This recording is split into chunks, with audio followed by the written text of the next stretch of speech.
This is going to be the greatest election disaster in history. We want to make sure the election is honest, and I'm not sure that it can be. They're not going to lose this except if they cheat. They'll be able to forge ballots, they'll forge them, they'll do whatever they have to do.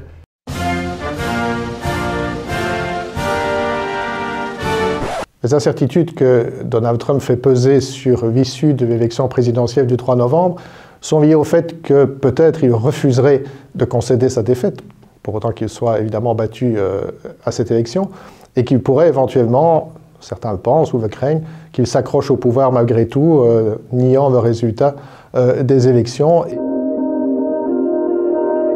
Alors cette situation elle résulte d'abord de la singularité du système électoral américain, mais une des singularités, c'est de permettre notamment le vote anticipé ou le vote par anticipation, qui permet aux Américains tout à fait légalement, selon des modalités qui sont un peu différentes pratiquement selon les États, puisque les États sont souverains dans l'organisation des élections, qui permet donc aux Américains de voter anticipativement, de voter plusieurs jours, voire plusieurs semaines, ou même un mois ou deux, avant le scrutin du 3 novembre. Donc ce scrutin anticipé pose évidemment des problèmes pratiques sur la comptabilisation de ces suffrages, tant que ce vote anticipé restait relativement proportionnellement limité, ça permettait évidemment de prendre en compte ces bulletins pour le jour du scrutin. À partir du moment où ce nombre de votes anticipés augmente de manière significative, les risques de ne pas avoir un résultat complet au soir de l'élection sont évidemment beaucoup plus grands.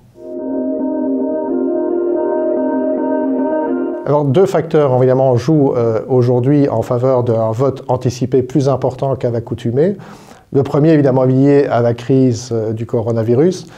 Beaucoup d'Américains redoutent d'aller voter le jour du scrutin parce qu'ils ont peur de se retrouver à faire la queue dans des files très longues et de s'exposer éventuellement à un risque de contamination au Covid-19. La deuxième raison, c'est aussi le clivage sans précédent de la société américaine, un clivage que Donald Trump a exacerbé.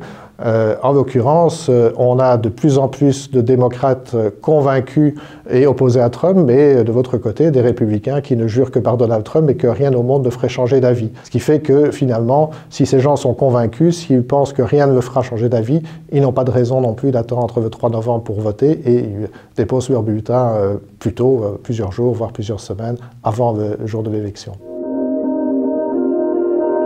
Si l'incertitude est aussi grande, c'est que le scrutin n'est pas national. Ce n'est pas le nombre de voix qu'un candidat va récolter à l'échelle nationale qui déterminera sa victoire ou sa défaite. C'est une accumulation de ce qu'on appelle les grands électeurs, c'est-à-dire des électeurs qui vont formellement désigner le président dans chacun des États qui forment la Fédération américaine, donc chacun des 50 États américains. Alors certains de ces États sont depuis toujours profondément démocrates ou profondément républicains. Dans ces États-là, il n'y a pas de suspense, évidemment. En revanche, il y a un certain nombre d'États, leur nombre varie d'une élection à l'autre, c'est autour d'une dizaine d'États qu'on appelle des États clés, des États pivots, des swing states, qui tantôt à une élection vote démocrate, à l'élection suivante vote républicain.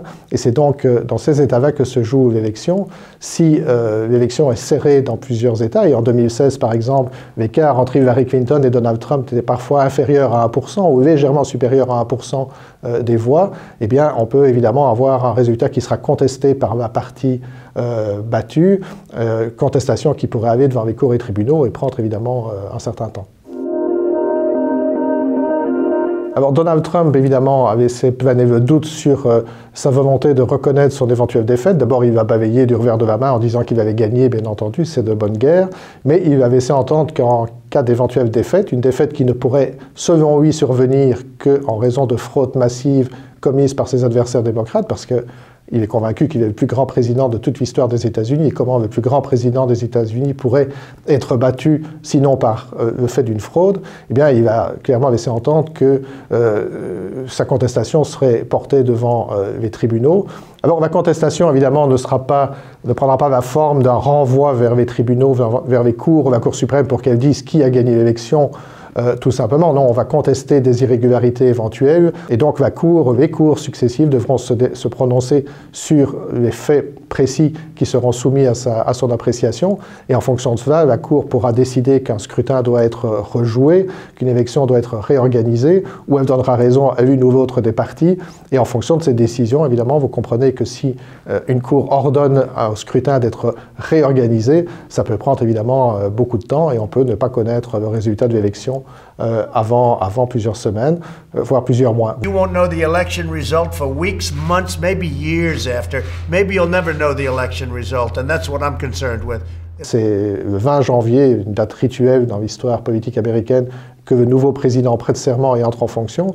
Donc on a une petite marge de manœuvre entre la date du scrutin, le 3 novembre, et le 20 janvier, qui sera la date d'entrée effective au pouvoir du nouveau président.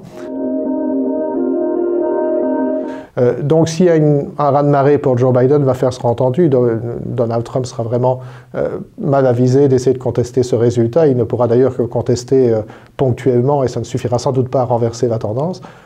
En revanche, si le résultat est serré, si tout dépend du résultat dans un État ou dans deux États, en Floride, en Pennsylvanie, ou les États qui élisent le plus grand nombre de grands électeurs et qui donc font peser la balance dans un sens ou dans un autre, alors oui, on peut craindre que Donald Trump estime qu'il a injustement perdu l'élection ou que le résultat n'est pas suffisamment clair et net pour être accepté, et donc il utilisera probablement toutes les ressources à sa disposition pour le contester.